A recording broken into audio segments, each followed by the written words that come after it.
El Instituto Mexicano de la Radio presenta La Hierbabuena, una probada fresca del arte y la cultura de nuestro México en todas sus manifestaciones.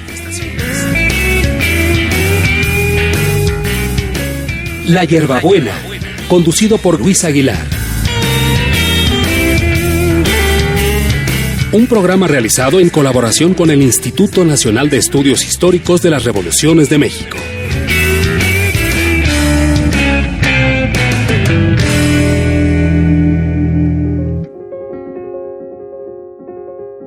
Un cielo azul de estrellas brillando en la inmensidad. Un pájaro enamorado cantando en el forestal, por ambiente los aromas del jardín y el azar. Junto a nosotros el agua brotando del manantial, nuestros corazones cerca, nuestros labios mucho más. Tú levantándote al cielo, yo siguiéndote allá. Ese es el amor, mi vida. Esa es la felicidad.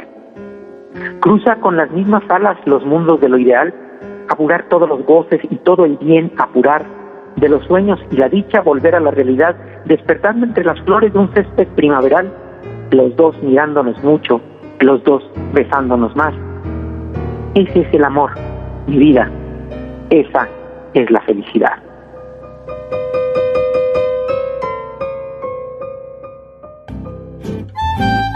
¿Qué tal, queridos amigos? Bienvenidos un domingo más a su programa La Hierbabuena. Ya estamos al aire, ya estamos cocinando para usted cultura e historia. Esperamos que hayan disfrutado nuestra entrada, esta lectura, este poema maravilloso. ¿De quién iba a ser? Del romántico Manuel Acuña, el poeta coahuilense, que nació un 27 de agosto de 1849, y recordamos el día de hoy en La Hierbabuena. Bienvenidos pues con don Manuel Acuña, el más grande poeta coahuilense que haya tenido aquel estado maravilloso del norte.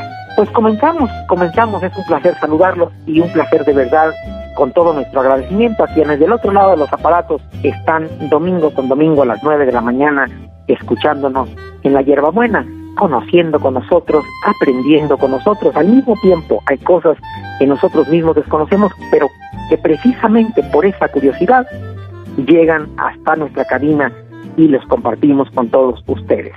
Hoy, por ejemplo, vamos a aprender un poquito más del flamenco. Vamos a hablar con Lía Morgana, una maestra de flamenco que nos platicará un poco no solo sobre su trabajo, sino sobre la docencia de esta danza y lo que tiene de cultural y de rabia. No se lo pierdan, una entrevista, una charla que promete ser muy interesante. En la parte de territoriales hemos preparado para ustedes también una cosa distinta. Fíjense que en esta ocasión no tendremos una reseña, sino una lectura de obra del narrador sonorense Carlos Sánchez.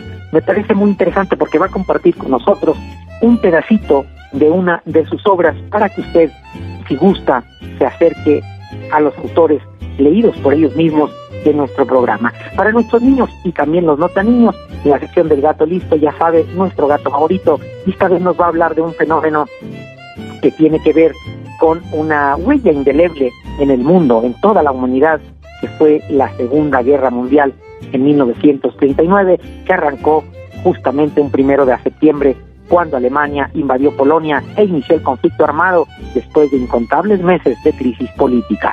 El gato listo nos hablará de todo eso, así que no se lo pierda, aprenda junto con nosotros un poquito más. Para nuestros amantes de la música en lluvia suave tendremos una pequeña muestra de Ángela Peralta, aquel señor mexicano que murió un 30 de agosto de 1883. Arrancamos entonces ya La Hierbabuena de este domingo. Gracias por acompañarnos. No se despegue de sus aparatos. El 24 de agosto de 1899 nació el literato Jorge Luis Borges en la ciudad de Buenos Aires, Argentina. Reconocido como uno de los literatos más importantes del siglo XX, Borges escribió una grandísima cantidad de obras, entre las que destaca El Aleph y Ficción. Por otro lado, el 25 de agosto de 1849, ya le decíamos al inicio, nació el escritor Manuel Acuña en Saltillo, Coahuila. Fue poeta, narrador y dramaturgo e hizo poesía romántica, patriótica y humorística en obras como Hojas secas, Ante un cadáver, Nocturno, El hombre y Versos, su obra póstuma. Mientras que el 27 de agosto de 1860 nació el escritor, periodista, diplomático y educador Amado Nervo. Fue uno de los poetas mexicanos más importantes del siglo XX y colaboró en publicaciones como la revista Azul y la revista Moderna. Además, fue embajador de México ante Argentina y Uruguay, donde finalmente murió.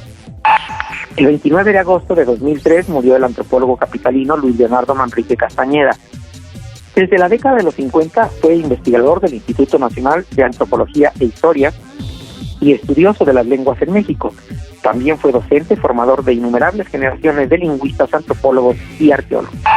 Finalmente, el 30 de agosto de 1797 nació la autora inglesa Mary Wollstonecraft Shelley, una de las escritoras más representativas del género romántico gótico. Sin lugar a dudas, su obra más conocida es Frankenstein o El moderno Prometeo, publicada en el año de 1818. No obstante, también es conocida por su actividad política feminista al luchar por el sufragio femenino y criticar la situación opresiva de las mujeres en su época. Su pensamiento político quedó plasmado en su obra publicada en 1792 y titulada La vindicación de los derechos de la mujer. Vamos ahora a dar paso a la entrevista. Yo estoy un poquito ansioso, debo admitirlo, por charlar con Lía Morgana, por lo que me gusta, por lo que de pasional tiene el flamenco, y siempre me ha impactado muchísimo verlo, escucharlo. Es una cosa maravillosa. Lía Guillén Díaz Mercado, Lía Morgana, es pasante en la licenciatura de Docencia de las Artes, diseña y materializa proyectos pedagógicos en la República para la educación no formal, además de conferencias para instituciones como el CENAR. Diseña e imparte talleres de danza para niños y adultos para la Universidad Nacional Autónoma de México desde 2011. Como bailadora ha participado en los principales teatros de la Ciudad de México, tales como el Teatro Esperanza Iris, el Metropolitan, el Teatro de la Danza, entre otros. Actualmente, Lía Morgana es miembro del Consejo Internacional de Danza UNESCO desde 2014 y recientemente fue nombrada secretaria general de la Organización Cultural Mujeres de Fuego, AC, e integrante de la Fundación Somos Arte México. Además, entre sus últimos proyectos en este año, ganó la convocatoria Contigo en la Distancia del Fondo Nacional para la Cultura y las Artes y publicó el artículo Danzando al Encierro, una búsqueda hacia la nueva colectividad, en la revista Dance. Pues Lía Morgana, muchas gracias por acompañarnos esta mañana en La Hierbabuena. Es un gusto poder compartir contigo, que compartas con nosotros y con los radioescuchas tu conocimiento sobre estas áreas que son varias, aunque todas vinculadas al arte, pero muy interesantes. Yo empezaría por preguntarte, empezaría esta vez por lo más reciente, ¿no? Por digamos, por el final y no por el principio. Sí. Porque vimos en tu hoja de vida que estuviste como ganadora de la convocatoria Contigo en la Distancia. Sí. Me interesa mucho que nos hables de este proyecto por una razón. Con frecuencia vemos en redes o en medios críticas hacia los recursos que se destinan a los creadores, y de pronto tengo la impresión de que una parte de la gente podría pensar, o piensa de hecho, que se les entrega un recurso económico por el que no hacen nada, y los proyectos cuestan mucho trabajo, mucha planeación, hay mucho de gestión y todo eso. ¿Puedes contarnos un poco cómo se da el proyecto con el que tú participas y que finalmente llevas a cabo? Bueno, es una convocatoria emergente y es para hacer tutoriales, para enseñar para la gente que está metida en casa y que el arte pues es indispensable, ¿no? Como viste en la hoja de vida también, mi preparación ha sido no solamente como bailadora, no solo como bailarina, como docente, sino que también me he preparado justo como gestora. Siempre he tratado de estar actualizada y estudiando, y además ir incorporando a la danza todo lo necesario, porque pues no nada más somos bailarinas, no nada más aprendes los procedimientos o las técnicas, ¿no? Sino que tienes que ir sumando un montón de cosas. Y pues ese proyecto fue para hacer tutoriales para bailar flamenco, y son 3 tutoriales en los que, además de hablar de flamenco y enseñar unas pataditas, que son unos bailes cortitos, o cómo convivir con las palmas, además de eso se habla de la tradición, se compara con el contexto de quien tomaría ese tutorial, y habla todo el tiempo de invitar a quien lo vea a investigar sobre los artistas mexicanos. O sea, no se trata de mí enseñando, sino que somos toda una comunidad de artistas que estamos súper preparados, y que, o sea, el artista nunca deja de prepararse, ¿no? No es que estudies una carrera, Es más, mucho es en la educación no formal que nos preparamos, no solo en las instituciones, sino que hay muchísimo en la educación no formal porque siempre está actualizada y pues que se vea ese trabajo de todos los compañeros, ¿no?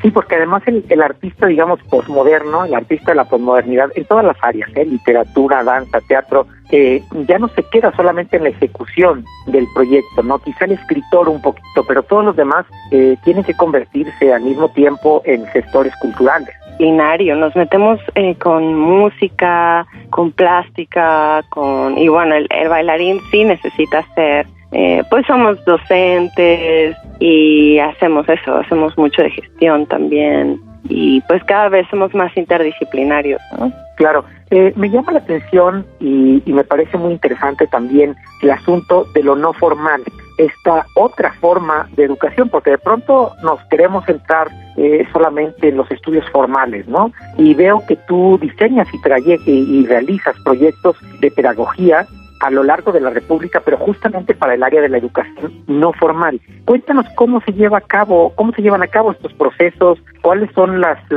opciones de difusión que tienen, las opciones de extensión que tiene este tipo de educación. Bueno, lo primero creo que es aclarar que es educación informal, no formal y formal, porque hay una confusión ahí entre esas formalidades.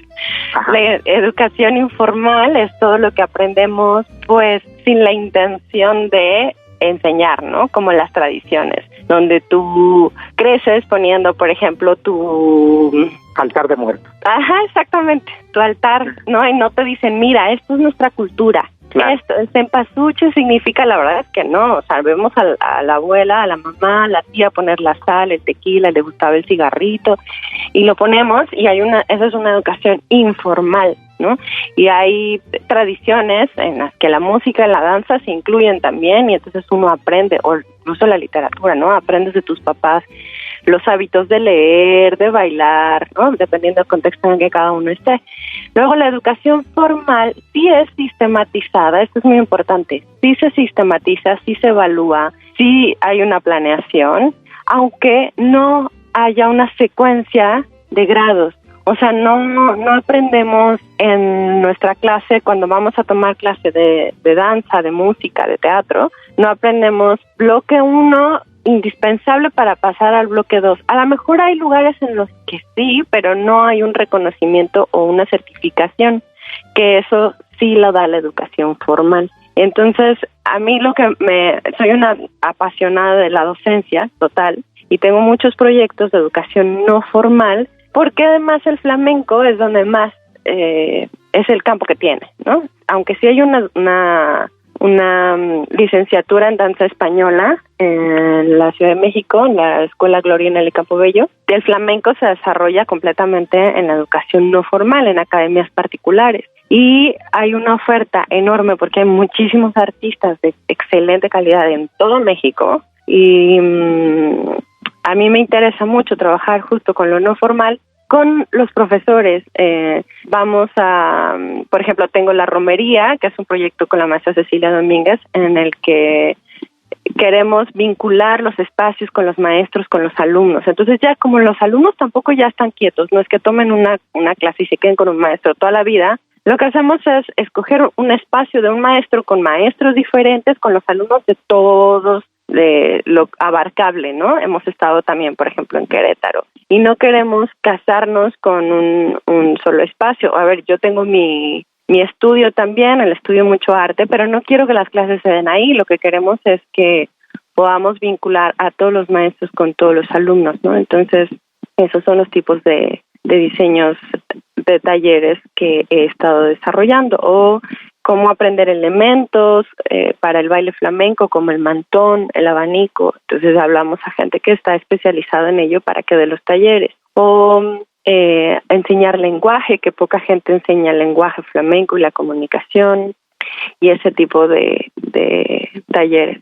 ¿Qué difusión hay? Pues la propia. Los medios son los propios siempre, y nosotros yo he estado todo el tiempo haciéndolo de manera independiente y autogestiva, ¿no?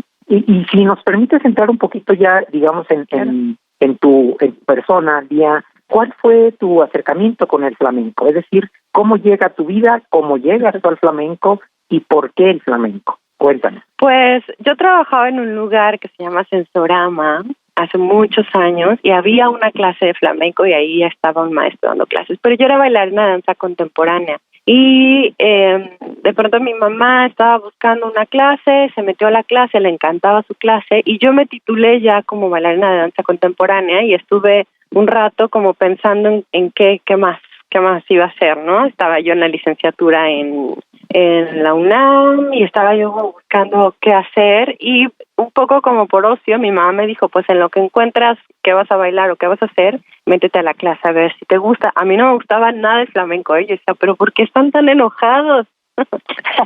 Y ya, ¿qué les pasa? Y ya entré a una clase y me encantó porque hay posibilidades. Eres un músico en realidad y bueno, yo soy un músico frustrado, yo siempre quise estudiar música, pero la danza me abrazaba siempre, ¿no? Como, ay no, vente, aquí estás bien, mira, ven, hay todo esto. Entonces bueno, la danza y seguía con la danza, pero a mí la música me gustaba muchísimo y entonces cuando yo me puse los zapatos y empecé a hacer música, me cautivó muchísimo el flamenco. Así fue como me quedé.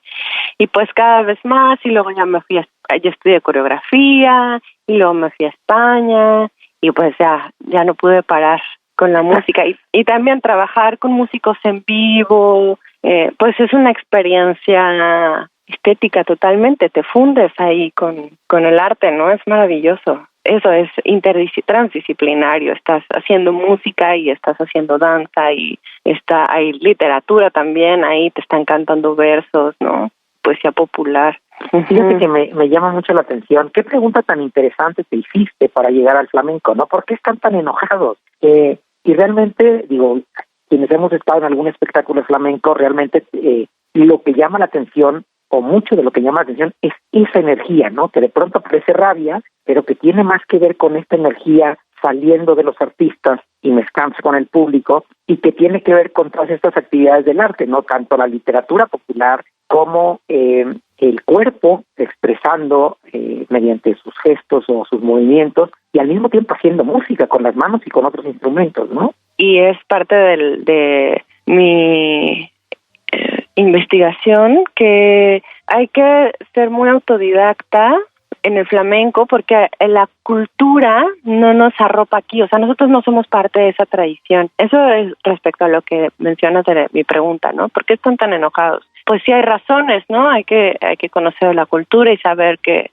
por ejemplo, que los gitanos son los que cristalizan el flamenco, y entonces ellos conviven con los árabes, con los andaluces, y ellos son los que como que cuajan todo, ¿no? Toman un poquito de allá, un poquito de acá, y pues hay razones para estar enojados porque son distintos, porque tienen trabajos como en la minería, que son difíciles. Entonces hay razones para cantar como si estuvieran llorando, para el grito que convoca, ¿no? ¿Y qué más? Ya me perdí ahí en... Sí, hablábamos en el dolor de los gitanos. Tiene sentido porque no solo han sido, no solo están en estos empleos, sino que han tenido una vida difícil de ser señalados, de ser menospreciados en sus lugares, ¿no? En otros lugares diferentes. Ya la sola idea del nómada, ¿no? Ya en la historia de los gitanos ya tiene mucho que ver con esta nostalgia de no echar raíces en ningún lugar. Sí, de ser diferentes y bueno, creo que hay eso, que hay que ser muy autodidacta para poder comprender eso también, porque al comprender, al leer y al comprender la cultura, pues cada vez apasiona más, ¿no? Entender por qué la guitarra suena así, por qué el cante es así, y lo que es muy importante es vincularnos también con nuestro contexto, que aquí también nos pasan cosas, ¿no? Aquí las emociones también, y ayuda también el flamenco para eso, para identificar las emociones y sublimarlas, ¿no? Y contactar con eso. Por eso que es muy impactante el flamenco, porque no tiene miedo de mostrar la furia o el dolor o la alegría, es muy pasional, ¿no? Se ve se ve la energía de cada emoción, y también es por eso muy impactante. De hecho, la mayoría de los alumnos o de las alumnas llegan por eso, porque están contactando con una emoción, y casi todas al ver flamenco piensan, yo quiero también poder expresarlo así, quiero también sacarlo así, quiero también verme tan fuerte y tan expuesta y sublimando esta emoción que puedo sentir también, ¿no? En términos de representación escénica, ¿qué tan demandante es el flamenco hacia el artista que lo ejecuta en términos, por ejemplo, de improvisación al momento de estar sobre el escenario? Es muy interesante lo que me preguntas. El flamenco es un ejercicio de comunicación. Nosotros, además de aprender la técnica, que es muy importante, por supuesto, porque estás haciendo música con los pies, independientemente de la forma que las manos se mueven, independientemente del rumbo que toman los brazos, o sea, hay que aprender cómo a separar el cuerpo, ¿no? Articularlo de manera diferente, y que todo además a un mismo tiempo esté funcionando y siendo estético. Pero además de esa técnica, nosotros aprendemos códigos rítmicos a través de los cuales nos comunicamos. Entonces, cuando la bailaora suena ciertas cosas, lo que está haciendo es pedir.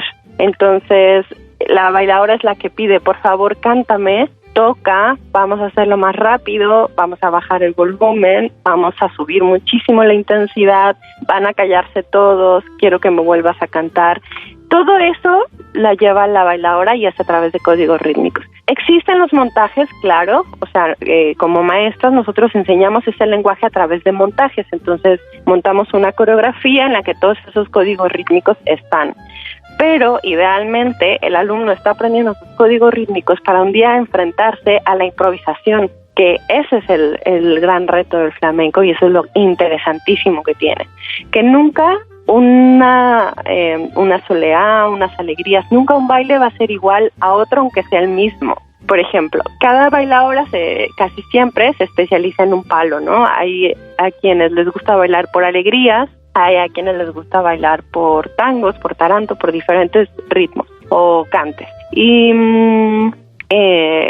aún siempre bailando por alegrías, nunca es la misma coreografía, porque depende con qué compañeros estás, ¿no? Depende de... nos conocemos todos ahí bailando, entonces tú escuchas cómo canta, y si canta más largo, más corto, más apasionado, más valiente, entonces uno responde también a eso. Nunca bailamos igual, siempre es una coreografía distinta, y es por eso, porque nos comunicamos a través de los códigos rítmicos, y eso es sumamente complicado, es difícil, pero bueno, completamente aprendible, ¿no? Y eso lo convierte evidentemente en un arte vivo, ¿no? Instantáneo casi. En otro país, con gente que hable diferentes idiomas y ninguno hablar lo mismo, y cuando sucede el flamenco todos nos entendemos. No es necesario que hablar un solo idioma más que el flamenco, pues que es un lenguaje, ¿no? Al final el flamenco es como un lenguaje propio, más allá de los idiomas, ¿no? Sí, totalmente. Sí, es un lenguaje, y eso lo aprendemos también. Insisto, es complejo, porque además hay que aprender en el flamenco los compases, que son diferentes, hay que aprender la técnica, que es muy compleja, y bueno, ya lo más avanzado, digamos, es aprender justo el lenguaje, ¿no? Claro. Si pudieras recomendarle a los radioescuchas, Lía, a la gente que se pudiera interesar en acercarse al flamenco como espectador, ¿qué lugares, qué sitios, qué festivales podrías recomendar? Bueno, ahora es muy complejo porque en pandemia, pero bueno, hubo un boom de tablados en México en los años 80, y todavía para este siglo al principio nos tocó un poquito de esos tablados, cada vez hay menos, y el flamenco es muy autogestivo. Cada vez más, hicimos un coloquio hace unos años, toda la comunidad en la que nos encontramos, para saber cuáles eran nuestras necesidades, y entre las necesidades que encontramos fue que los espacios fueran, las escuelas fueran abiertas a hacer un tablao allí mismo dentro de las escuelas, y eso se ha estado llevando a cabo en la mayoría de las escuelas, ¿no? Los maestros tienen sus espacios y están abriendo sus espacios para hacer tablaos. Esto es muy importante porque ya no hay tablaos en México, y no hemos encontrado tampoco un desarrollo dentro de la institución como para poder abrir eso, ¿no? Hay escenas, sí, hay convocatorias, y pues sí, se ganan y hay espacios ya ganados, hay clases en el IMSS, en Hacienda, en la UNAM, y los teatros pues brindan algunas temporadas como el Teatro de la Danza, el Centro Nacional de las Artes. Sin embargo, creo que donde más flamenco se hace y donde más se puede ver esos procesos que es muy importante de aprendizaje, y a los maestros, es muy importante ver a los alumnos porque esto es una tradición. Entonces vemos a los maestros con los alumnos, con los músicos en vivo, cada vez hay más el trabajo con músicos en vivo, y los espacios pues son casi siempre a través de las escuelas. Yo los invitaría a buscar a los intérpretes, buscar intérpretes de flamenco en México, y hay una comunidad flamenca mexicana, una página en Facebook en donde estamos todos y ofertamos clases y anunciamos los tablaos y las funciones didácticas para los alumnos, y hay toda una comunidad, muy fuerte, además en todo México. Hay en Mérida, Tamaulipas, en Aguascalientes, en Querétaro, hay muchísima afición y hay mucha transferencia de conocimiento también. Hay muchos maestros que están haciendo festivales y que hablan a la comunidad mexicana para que puedan compartir lo que saben en los estados también, ¿no? Bien, pues Lía, te agradecemos mucho esta conversación que nos acerca un poco más a esta manifestación cultural que es el flamenco, con toda la historia que tiene, ¿no?, como arte. De verdad, muchas gracias por compartir tu conocimiento y por orientarnos de alguna manera sobre cómo verlo, sobre cómo sentirlo y sobre cómo acercarnos. Usted está en sintonía con la cultura fresca. Esto es La Hierbabuena. No se despegue.